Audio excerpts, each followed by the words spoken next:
Vous avez vu comment le débat a été houleux.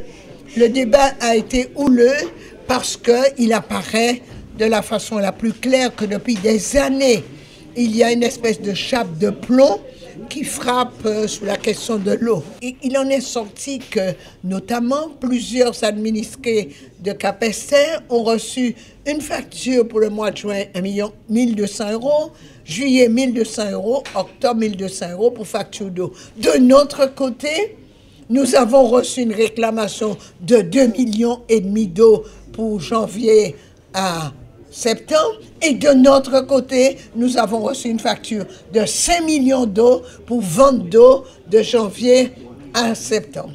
Il apparaît donc qu'on est dans une situation de cacophonie des chiffres. Et nous avons donc pris une délibération, non pas pour dire à la population de se comporter en irresponsable. Nous avons au contraire pris une délibération de courage, parce qu'il faut du courage en politique et le sens des responsabilités. Comment demander à quelqu'un qui, depuis le mois de janvier, n'a aucune facture, n'a rien, et qui voit tomber sur elle des saisies pour des sommes incompréhensibles? Nous disons donc que ni le général, ni le SIAG ne sont compétents sur le territoire de Capesterre, de Terre de Haut, de Terre de Bas. Toutes les factures, toutes les pièces qu'on envoie ne sont pas juridiquement fondées parce qu'il n'y a aucune convention entre la CSBT et le SIAG.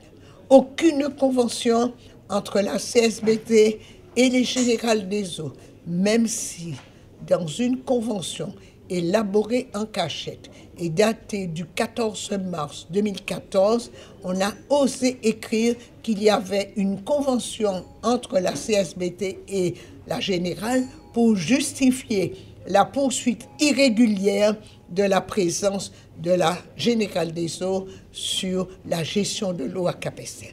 Donc nous avons pris cette délibération en soulignant ce fait.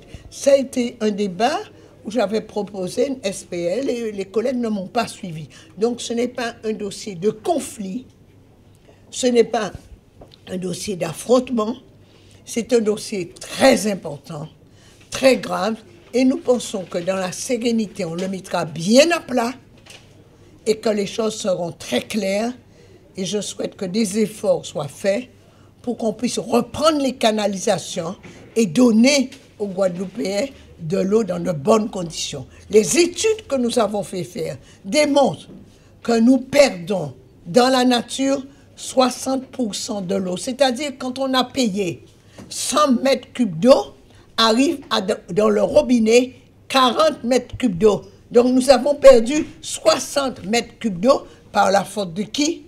Par la faute des gens qui avaient la responsabilité de la gestion de la distribution de l'eau.